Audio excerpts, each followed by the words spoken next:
Hello everyone. पर्यावरण प्रदर्शन सूचकांक 2026 जारी कर दिया गया है।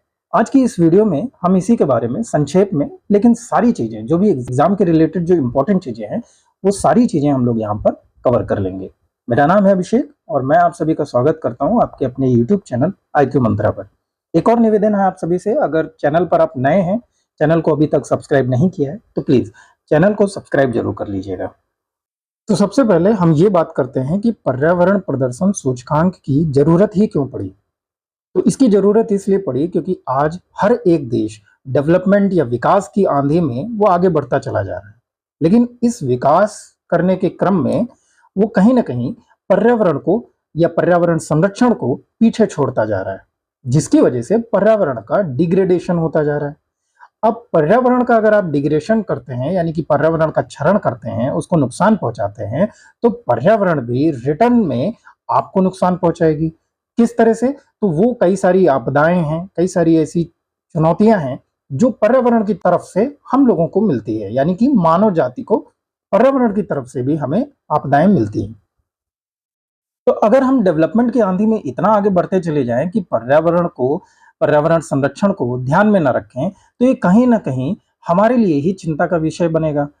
अब ये चिंता उतनी ज्यादा जटिल ना हो, इसके लिए पर्यावरण के संरक्षण की भी जरूरत होती है।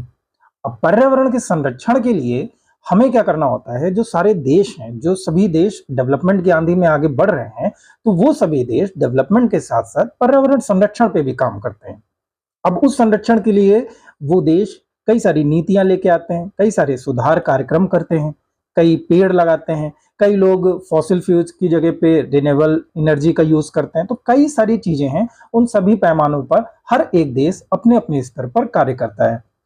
अब जब ये देश अपने अपने स्तर पे कार्य करते हैं, तो एक ऐसी संस्था होती है जो इन सभी देशों का लेखा जोखा, यानी कि डाटा, सभी देशों का डाटा अपने पास संकलित करता है, और उसी के अकॉर्डिंग जो देश पर्यावरण संरक्षण के लिए जितना अच्छे से काम करता है उसके कुछ इंडिकेटर्स बनाए गए, और उन्हीं इंडिकेटर्स को ध्यान में रखते हुए सभी देशों को एक रैंक प्रोवाइड की गई, और यही रैंक हमारी पर्यावरण प्रदर्शन सूचकांक कहलाती है। अब इसमें कई जो बहुत अच्छा काम कर रहे हैं उनको टॉप में मिला, जो बहुत अच्छा काम नहीं कर रहे हैं उनको लास्ट में जगह मिलती है। तो ये हो गया हमारा पर्यावरण प्रदर्शन सूचकांक के बारे में। अब इसमें देखते हैं कि दुनिया के सामने सबसे बड़ी चुनौती मैंने बता दी क्या है, पर्यावरण संरक्षण है, जलवायु परिवर्तन है। देखिए, आपको क्लाइमेट चेंज आज सबसे बड़ी समस्या है, क्योंकि इससे बहुत सारी स्पीसीज हैं जो विलुप्त होती जा रही हैं, महासागरों का लेवल बढ़ता चला जा रहा है, प्राकृतिक आपदाएं बढ़ गई हैं, मानसून की अनियमितता हो गई है, क्लाइमेट चेंज की वजह से बहुत सारी समस्याएं आने लग गई। तो इसमें हमें ये ध्यान रखना होगा कि पर्यावरण संरक्षण बहुत ज्यादा जरूरी है। अगर आप पर्यावरण को नुकसान पहुंचाएंगे, उसको क्षति पहुंचाएंगे, तो वो कहीं ना कहीं हमारी या मानव जाति को भी क्षति पहुंचाएगी। इसके बाद इस जो ये पर्यावरण प्रदर्शन सूचकांक है, इसका जो मूल्यांकन है उसको समझ लेते हैं। तो इसमें टोटल जो देश हैं, वो कुल देश 177 देशों को यहाँ पर रखा गया है। यानी कि जब ये पैमाना बनाया गया, इसमें कितने लोगों को कितने देशों को शामिल किया गया है? तो 177 देशों को इसमें शामिल किया गया है। अब जो ये मूल्यांकन है, तो कितने मूल्यांकन पर किया गया है? 47 मूल्यांकन है, 47 पॉइंट्स हैं, जिसके आधार पर इन देशों को क्रम से रखा गया है। मतलब मैंने बताया ना कि आपको कुछ ना कुछ, जैसे देश की कई सारी स्कीम है, देश में जलवायु परिवर्तन के ऊपर क्या काम कर रहे हैं, अपना इकोसिस्टम कैसा बना रहे हैं, तो उन सारी चीजों पे हर एक देश काम करता है, और उन्हीं मानकों के आधार पर ही उन देशों को रैंक वाइज क्रम निर्धारित किया जाता है। तो ये कितने मानक हैं, ये पूछा जा सकता है एग्जाम में कि कितने मानक हैं। तो 47 मानकों पर ये चीज निर्धारित की गई है। अब इन मानकों में प्रमुख जो श्रेणियां हैं वो कितनी है? 12 प्रमुख श्रेणी है। ठीक है, इसमें जैसे जलवायु परिवर्तन हो गया, सार्वजनिक स्वास्थ्य हो गया, पारिस्थितिकी तंत्र हो गया, वायु एवं जल गुणवत्ता हो गई, जैव विविधता, सतत वानिकी, ग्रीन हाउस इफेक्ट या ग्रीन हाउस इमिशन।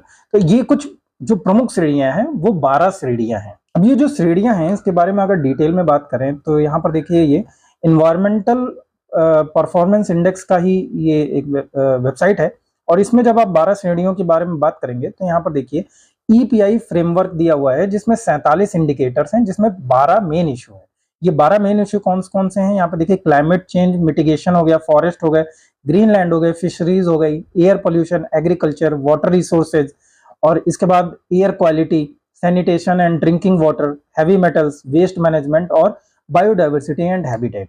ये तो हो गई, ये जो हैं ये सारे जो ये इंपॉर्टेंट 12 टॉपिक्स हैं, लेकिन टोटल जो 47 इंडिकेटर्स हैं वो इन्हीं टॉपिक्स के और भी हिस्से हैं। जैसे फॉरेस्ट में ट्री कवर लॉस, ये बहुत इंपॉर्टेंट चीज है। Tree cover loss, tree cover loss का मतलब है कि आपके पेड़, आपके यहाँ पे जो वन है, तो वनों का कितना आप संरक्षण कर रहे हैं, कितना लॉस हो रहा है उसमें, इसका है। तो ऐसे ही कई सारे हैं, ग्रास लैंड है, फिशरीज है। तो ये सारे इंपॉर्टेंट टॉपिक्स कितने हैं, 12 इशू हैं। लेकिन अगर टोटल इंडिकेटर की बात किया जाए तो ये टोटल इंडिकेटर जैसे 27 इसके हैं, 11 यहाँ पे हैं, 8 इसके हैं, तो इन सबको मिला के टोटल 47 इंडिकेटर्स पर ये इन्वायरमेंट परफॉर्मेंस इंडेक्स बनाया गया है।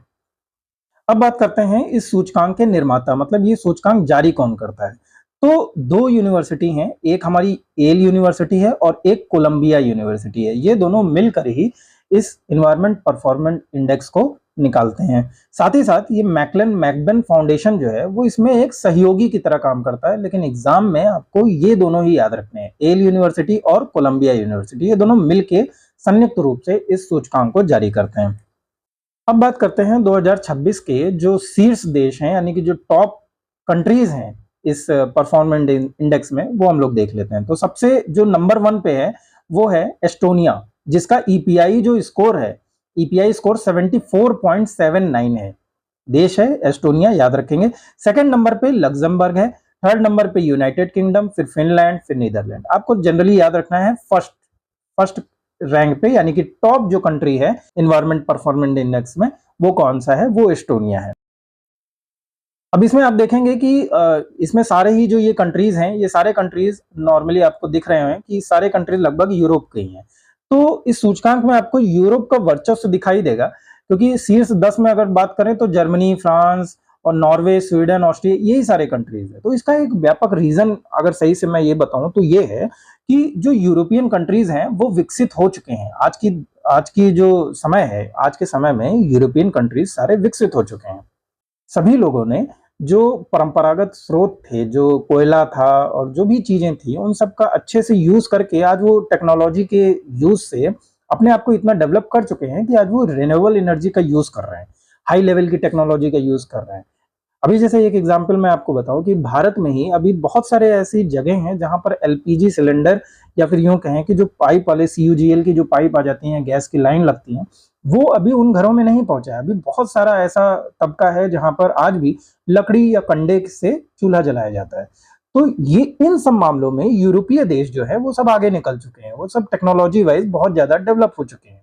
तो उनके यहाँ ये चीज रेयर होगी कि वहां पे कंडे या लकड़ी जला के आग जलाई जाती हो या फिर उससे खाना बनाया जाता हो, ऐसा नहीं मिलेगा वहां पर। तो वो सभी डेवलप हो चुके हैं और मैक्स टू मैक्स वो रिन्यूएबल एनर्जी का यूज कर रहे हैं। लेकिन हमारे देश या हमारे जैसे और भी कई सारे देशों में अभी भी वो सुविधाएं हर जगह तक, हर स्थान तक, हर तबके तक नहीं पहुंची है, जिसकी वजह से हम अभी इस चीज में पीछे हैं।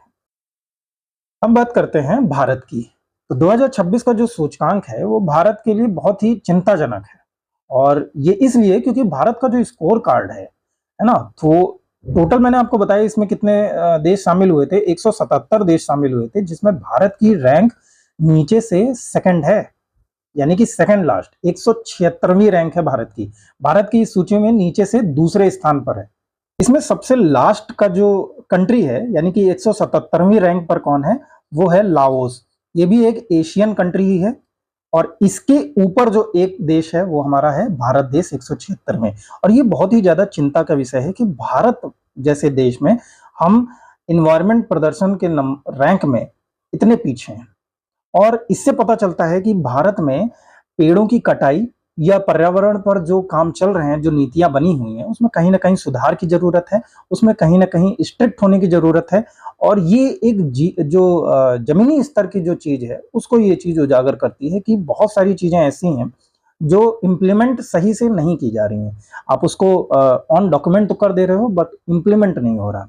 तो इसमें भारत को बहुत ज्यादा सोचने की जरूरत है। भारत में जो भी नीति निर्माता हैं उनको ये चीज सोचने की जरूरत है कि भारत इतना पीछे कैसे रह गया। अगर मैं बात करूं एक इसमें ओवरऑल रैंकिंग की, तो हमसे ऊपर कई सारे ऐसे देश हैं जो हमसे ज्यादा डेवलप भी नहीं है और बहुत ज्यादा समृद्ध भी नहीं है, लेकिन वो हमसे ऊपर है। जैसे मैं अगर दिखाऊं आपको, तो आप रिपोर्ट में देखेंगे कि इन्वायरमेंट परफॉर्मेंस इंडेक्स में यहाँ पर देखिए सबसे नंबर 1 पे आपको इस्टोनिया दिख जाएगा।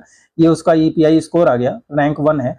और इसमें देखिए अगर आप यहाँ पर जाएंगे तो कई सारे देश ऐसे हैं जो इतने ज्यादा समृद्ध नहीं है लेकिन हमसे बहुत अच्छे हैं। जैसे भूटान, भूटान तो पर्यावरण को बहुत अच्छा मायने देता है, बहुत ज्यादा तवज्जो देता है। इसकी रैंक 52 है। ठीक है, इसके बाद हम और ऊपर बढ़ते हैं, और ऊपर बढ़ने पे देखिए अल्जीरिया हो गया, ऐसे देश हैं, नामीबिया हो गया, ये भी हमसे अच्छा काम कर रहे हैं पर्यावरण प्रदर्शन के नाम पे। श्रीलंका है, श्रीलंका हमसे बहुत ऊपर है, 94 रैंक पर है। ठीक है, ऐसे कई सारे, ये पूरा लिस्ट है। तंजानिया हो गया, तो बहुत सारे ऐसे देश हैं। ईरान, ईरान आपको जान रहे हैं कि ईरान में युद्ध चल रहा है, उसके बावजूद कई सारी चीजें हैं जिसमें ईरान अभी बहुत पीछे है, लेकिन इस मामले में ईरान 107 नंबर पे है, 107 रैंक है उसकी। और कई सारे और भी देश, उरुग्वे हो गया, फिजी है, केन्या है, नेपाल कंट्री है, नेपाल हमसे 128वें नंबर पे, देखिए बहुत आगे है। चाइना 129 नंबर पर है। अफगानिस्तान 135 नंबर पे है, हम सभी अफगानिस्तान को बहुत अच्छे समझते हैं। अफगानिस्तान 135 रैंक पर है, बहुत आगे है हम लोगों से। तो कई सारे ऐसे कंट्रीज हैं जो बहुत अच्छा कर रहे हैं हम लोगों से। म्यांमार देखिए 159, पाकिस्तान भी हमसे इस मामले में अच्छा कर रहा है, 157। घाना, घाना कंट्री 160। तो बहुत सारी इसीलिए हमें इस जो प्रदर्शन सूचकांक है इसमें हमें सुधार लाने की जरूरत है, और हमें इस पे वाकई में काम करने की जरूरत है। नीति निर्माताओं को इसमें सोचने की जरूरत है। बांग्लादेश हमसे ऊपर, बस एक पायदान ही ऊपर है, 175। बांग्लादेश में भी ये चीजें जटिल हैं। इंडिया उसके बाद 176 पे है, और लाओस 177 पे है लास्ट में। तो भारत को इसमें काम करने की जरूरत है। 177 देश में अगर 176वीं रैंक आ रही है तो जाहिर सी बात है ये एक बहुत बड़ा चिंता का विषय है। अब इसमें ईपीआई जो स्कोर है, वो भारत का ईपीआई स्कोर 22.46 है। और क्षेत्रीय औसत जो है, क्षेत्रीय औसत का मतलब ये होता है कि आपका जो रीजनल एवरेज है, मतलब कि जैसे हमारा जो कंट्री है वो साउथ एशियन रीजन में आता है, तो उस रीजन का जो क्षेत्रीय औसत है वो 31.81 है, और हम उससे बहुत पीछे हैं। हमारा जो ईपीआई स्कोर है वो 22.46 है, और जो क्षेत्रीय औसत है वो 31.81 है, हम उससे बहुत ज्यादा पीछे हैं। गंभीर चुनौतियों की अगर बात करें तो किसके बारे में हमें बहुत ज्यादा सोचने की जरूरत है, तो वृक्ष आवरण। यही मैंने जो स्टार्टिंग में आपको दिखाया था, ट्री कवर। तो ट्री कवर का लॉस बहुत ज्यादा हो रहा है हमारे यहाँ, 3.92 माइनस में है, यानी कि हमारे यहाँ वृक्षों की कटाई बहुत ज्यादा हो रही है, जंगलों को साफ किया जा रहा है। और आप सभी जानते हैं कि हाल ही के दिनों में बहुत सारे डेवलपमेंट प्रोजेक्ट को लेकर जंगलों को काटा जा रहा है लगातार। मुझे नहीं पता इसको कैसे अप्रूवल मिल रहा है, कहाँ से अप्रूवल मिल रहा है, क्योंकि जंगलों की कटाई ना हो, वृक्षों की कटाई ना हो, इसके लिए बहुत सारे नियम बनाए गए हैं, बहुत सारे एक्ट हैं हमारे पास। लेकिन उसके बावजूद भी अगर इन पेड़ों की, इन जंगलों की कटाई हो रही है, तो ये जरूर से जरूर एक चिंता का विषय है हमारे लिए। और ऐसा पहली बार नहीं हुआ है कि भारत इस परफॉर्मेंस इंडेक्स में बहुत पीछे रहा हो।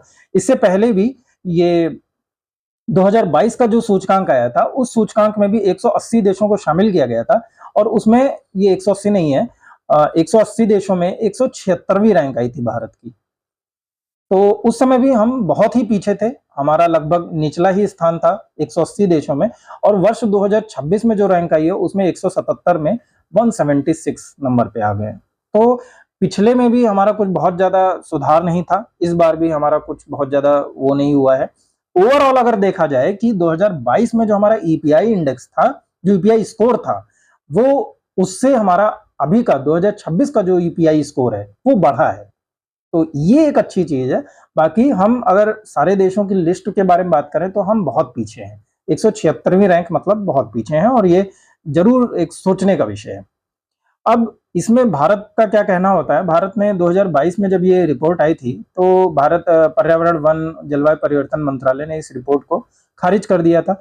और ये जाहिर सी बात है भारत यही करेगा, क्योंकि ये अपने यहाँ की रिपोर्टों को उतना वो नहीं देते, तवज्जो नहीं देते। तो बाहर की रिपोर्टों में इनको यही कहना होता है कि वहाँ पे जो विदेशी तंत्र हैं वो ज्यादा अपने यहाँ के लोगों को वेटेज देते हैं, और भारत की जो शाख है, भारत की जो इमेज है, उसको खराब करने का प्रयास करते हैं। लेकिन हम सभी ये जानते हैं कि जो ग्राउंड रियलिटी है वो यही है कि पेड़ों को काटा जा रहा है, जंगल साफ हो रहे हैं, डेवलपमेंट के नाम पे कई सारी नीतियां, कई सारे एक्ट, उनका मजाक बनाया जा रहा है।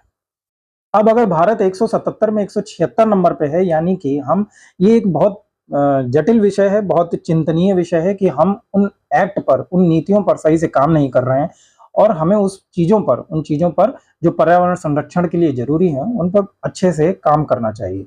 आगे का रास्ता यही है कि पर्यावरण नीतियाँ जो हैं, उनको क्रियान्वयन, जो इनका इम्प्लीमेंटेशन है ग्राउंड पर, उनको और ज़्यादा अच्छे से कार्य करने की ज़रूरत है। जो भी तरीके हैं, मूल्यांकन के तरीके हैं, उनमें और थोड़ा-सा सुधार करने की भी ज़रूरत है।